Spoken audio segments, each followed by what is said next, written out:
Hello friends, welcome to my channel again. Teaching knowledge চ্যানেলে তোমাদের প্রত্যেককে স্বাগত জানাই। আজ আমরা চতুর্থ পার্ট নিয়ে আলোচনা করব, ন্যারেশন চেঞ্জের। 4 নম্বর পার্টটা এমন কিছু নয়, এটা 3টে পার্টে আমি সমস্ত নিয়মগুলো ব্যাখ্যামূলকভাবে বলে দিয়েছি। 4 নম্বর পার্টে শুধুমাত্র এক্সাম্পলগুলোকে আমি আরেকবার আলোচনা করে দেবো। বিভিন্ন এক্সাম্পল দেওয়া আছে ওই নিয়ম ভিত্তিক, সেই নিয়ম অনুযায়ী আমরা উদাহরণগুলো আরেকবার আলোচনা করব এবং নিয়মগুলো ফলো করে করে। আচ্ছা, 1 নম্বর উদাহরণ আছে, he said I do it. সে বলেছিল আমি এটা করি। তাহলে কোটেশনের বাইরে যেটা থাকে সেটাকে রিপোর্টিং ভার্ব বলি, বিশেষ করে ভার্বটাকে। আর কোটেশনের ভেতরে যেটা আছে সেটাকে রিপোর্টেড স্পিচ বলি। তাহলে পরিবর্তন করার সময় কি করব? পরিবর্তন করার সময় হি সেড থাকলে সেডই হয়, 1 নম্বর নিয়মে বলে দিয়েছি। কমা কোটেশন তুলে দ্যাট বসাবো। রিপোর্টেড স্পিচের বাক্যটা কোন টেন্স আছে খেয়াল করব। সাবজেক্ট আছে ভার্বের 1 নম্বর রূপ প্লাস অবজেক্ট। তাহলে এটা সাবজেক্ট, এটা ভার্বের 1 নম্বর রূপ, এটা অবজেক্ট। নিশ্চয়ই এটা প্রেজেন্ট ইনডেফিনিট টেন্স। তাহলে একটা নিয়মে বলা হয়েছিল রিপোর্টিং ভার্ব যদি পাস্ট ইনডেফিনিট টেন্সে থাকে, এটা সাবজেক্ট আছে, এটা ভার্বের 2 নম্বর রূপ। রিপোর্টিং ভার্ব যদি পাস্ট ইনডেফিনিট টেন্সে থাকে এবং রিপোর্ট স্পিচ যদি প্রেজেন্ট ইনডেফিনিট টেন্সে থাকে, তাহলে পরিবর্তন করার সময় রিপোর্ট স্পিচটা পাস্ট ইনডেফিনিট টেন্সে পরিবর্তন হবে। সেরকমভাবেই পরিবর্তন করব। আর এখানে প্রোনাউন আছে, প্রোনাউনের যেমন পরিবর্তন হয় সেরকম হবে। আই বলতে কাকে বোঝাচ্ছে? আই বলতে হিকে বোঝাচ্ছে, 3 নম্বর নিয়মে বলাই হয়েছিল। তাহলে আই সাবজেক্টিভ ফর্মে আছে, তাহলে হি এর সাবজেক্টিভ ফর্ম হি হয়, তার জন্য আইয়ের জায়গায় কি বসবে? হি। এবার এটা প্রেজেন্ট নাইট মানে পাস্ট নাইট করবো, তার মানে সাবজেক্ট বসানোর পর ভার্বের 2 নম্বর রূপ মানে ডু, ডিড, তারপরে ইট যেমন আছে বসে গেল। আচ্ছা, পরের উদাহরণে চলে যাব। বলছে he said the sun sets in the West. এটা রিপোর্টিং ভার্ব এবং সঙ্গে এটা রিপোর্টেড স্পিচ। পরিবর্তন করার সময় কি করব? একইভাবে হি সেড কমা কোটেশন তুলে আমরা দ্যাট বসাবো। রিপোর্ট স্পিচে বাক্য আছে the sun sets in the west, সূর্য পশ্চিম দিকে অস্ত যায়। আর একটা কথা ওখানে বলা হয়েছিল নিয়মে, যে রিপোর্ট স্পিচের বাক্যটা যদি চিরকালে সত্য বা অভ্যাসগত ঘটনা হয়, তাহলে সেই বাক্যের টেন্সের কোনোরূপ পরিবর্তন হয় না। তাহলে এটা সাবজেক্ট মেন ভার্বের প্রেজেন্ট ফর্ম, ভার্বের সঙ্গে এস বাই এস যুক্ত আছে, তার মানে এটা প্রেজেন্ট ইনডেফিনিট টেন্স। তার মানে আগের নিয়ম অনুযায়ী আমরা যদি যাই, এটা প্রেজেন্ট ইনডেফিনিট মানে পাস্ট ইনডেফিনিট হবে, কিন্তু হবে না, কারণ এটা চিরকালের সত্য ঘটনা, যার জন্য এই বাক্যের টেন্সের কোনোরূপ পরিবর্তন হবে না। কিন্তু হ্যাঁ, এখানে যদি কোনো প্রোনাউন থাকে তার পরিবর্তন আগের নিয়ম অনুযায়ী যেমন হয় হবে, কিন্তু এখানে কোনো পরিবর্তন নেই, প্রোনাউন নেই, যার জন্য কোনো পরিবর্তনই হবে না, টেন্সটা একই থাকবে। আচ্ছা, পরের উদাহরণে যাচ্ছি। She said I read history daily. অর্থাৎ এখানে এটা রিপোর্টিং ভার্ব, এটা রিপোর্টেড স্পিচ। তাহলে এখানে আমরা দেখতে পাচ্ছি রিপোর্টিং ভার্ব সি, সেড আছে সেডই বসবে, সেড আছে সেডই বসবে। এখানে কমা কোটেশন তুলে আমরা কি করব? দ্যাট বসাবো। এবার রিপোর্টেড স্পিচে সাবজেক্ট কি আছে? Subject I. তাহলে আই কাকে দেখে পরিবর্তন করব? আই আমরা হিকে দেখে সিকে দেখে পরিবর্তন করব। তাহলে আই সাবজেক্টিভ ফর্ম, সিও সাবজেক্টিভ ফর্ম, সেম রূপ রয়ে যাবে। কিন্তু সঙ্গে এই বাক্যটা আমরা দেখব, I read history daily. Daily মানে হচ্ছে অভ্যাসগত কাজ, অর্থাৎ এটা প্র্যাকটিসের মাধ্যমে হয়। তাহলে এই বাক্যটাকে কী করব আমরা? যেমন টেন্স আছে সেরকম টেন্সেই করব, অর্থাৎ এটা প্রেজেন্ট ইনডেফিনিট টেন্স আছে, এটা প্রেজেন্ট ইনডেফিনিট টেন্সই হবে। তাহলে যেমন আছে রিড আছে বসে যাবে। কিন্তু আরেকটা কথা, এটা থার্ড পারসন সিঙ্গুলার নাম্বার, তাহলে প্রেজেন্ট ইনডেফিনিট টেন্স মানে ভার্বের সঙ্গে এস বাই এস যুক্ত হবেই হবে। হয়ে গেল। তারপর হিস্টোরি, তারপরে ডেলি। আচ্ছা, পরের উদাহরণ। Rita said to Soham I am doing your work. তাহলে রিপোর্টিং ভার্ব, এটা রিপোর্টেড স্পিচ। তাহলে রিপোর্টিং ভার্বে রীতা, সেড টু থাকলে কি হবে? টোল্ড হবে। সোহম কমা কোটেশন তুলে দ্যাট বসাবো। আই বলতে কে? আই বলতে রীতা। তাহলে রীতার প্রোনাউন কি? প্রত্যেকেই আমরা জানি রীতার প্রোনাউন সি, রীতার প্রোনাউন সি। তো সি আমরা এখানে আই সাবজেক্টিভ ফর্মে আছে, তাহলে সি এর সাবজেক্টিভ ফর্ম কি? সি এর সাবজেক্টিভ ফর্ম সি আছে। আচ্ছা, অ্যামিজার থাকলে কি হয়? অ্যামিজার থাকলে ওয়াজওয়ার হয়, আগের নিয়ম আমরা করেইছিলাম।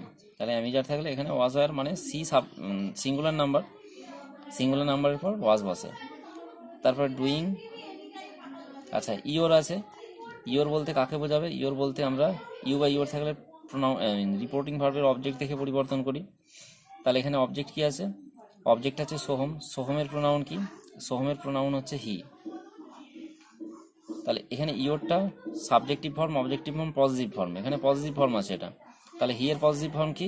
এখানে বসবে সেটা। হি এর পজিটিভ ফর্ম হচ্ছে হিজ, হি, হিম, হিজ। তাহলে হিজ। এবার যেমন হয় ওয়ার্ক। আচ্ছা, পরের উদাহরণে আমরা যাব। পরের উদাহরণে বলা আছে teacher said to the students you have completed the task very well. তাহলে এটা রিপোর্টিং ভার্ব, এটা রিপোর্টেড স্পিচ। পরিবর্তন করার সময় একইভাবে পরিবর্তন করবো আমরা। টিচার সেড টু থাকলে কী হবে? Told the students. Comma quotation তুলে আমরা দ্যাট বসাবো। ইউ বলতে কাকে দেখে পরিবর্তন করব? Students. The students direct processor noun, তাহলে তার প্রোনাউন কি? দে। তাহলে এখানে ইউ এর জায়গায় আমরা কি করব? ইউ এর জায়গায় আমরা দে এর সাবজেক্টিভ ফর্ম বসাবো। তাহলে দে এর সাবজেক্টিভ ফর্ম কি? দে এর সাবজেক্টিভ ফর্ম দে। আচ্ছা, হ্যাজ হ্যাভ থাকলে কি হয়? হ্যাড হয়। তারপর completed the task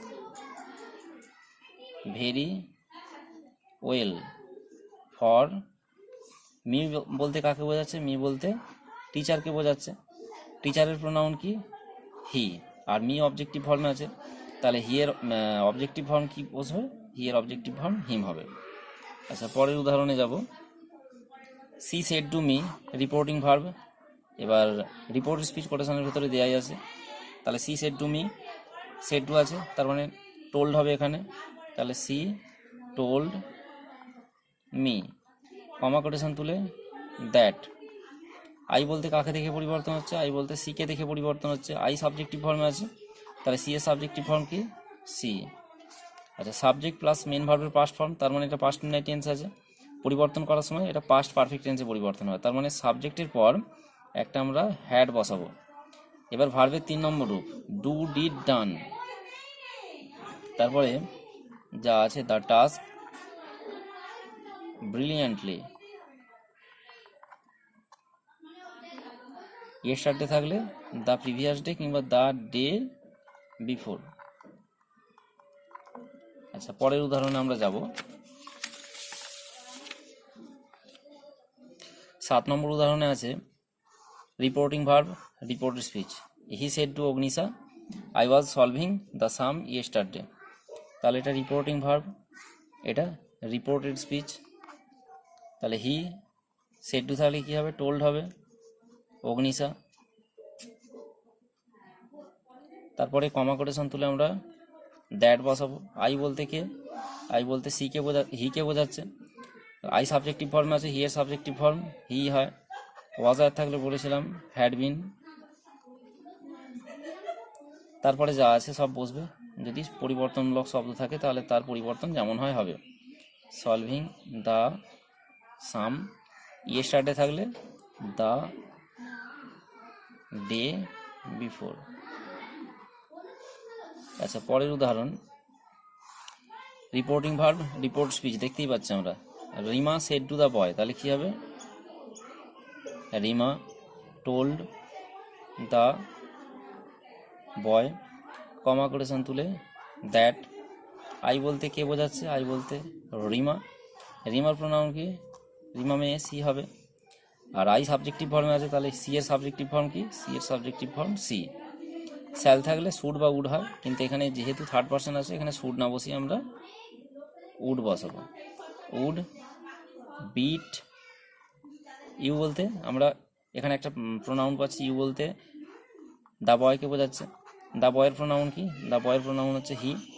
R Yuta শেষে বসছে মানে এটা অবজেক্টিভ ফর্মে আছে, কারণ ইউ দুটো হয়, একটা সাবজেক্টিভ ফর্ম হয়, একটা অবজেক্টিভ ফর্ম হয়।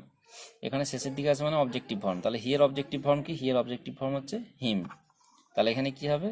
হিম। টুমরো থাকলে দ্য ডে আফটার কিংবা দ্য নেক্সট ডে। আচ্ছা, পরের উদাহরণ হি said I can do it. তাহলে এটা রিপোর্টিং ভার্ব, এটা রিপোর্টেড স্পিচ। রিপোর্টিং ভার্বে তাহলে হি সেড আছে, সেডই বসবে। কমা কোটেশন তুলে দ্যাট বসাবো। আই আছে, আই বলতে কাকে বোঝাচ্ছে? হিকে বোঝাচ্ছে। আই সাবজেক্টিভ ফর্মে আছে, তাহলে হি এর সাবজেক্টিভ ফর্ম হি হবে। বলা হয়েছিল ক্যান থাকলে কি হয়? ক্যান থাকলে কুড হয়। তারপরে যেমন আছে ডু ইট। আচ্ছা, পরের উদাহরণে যাব।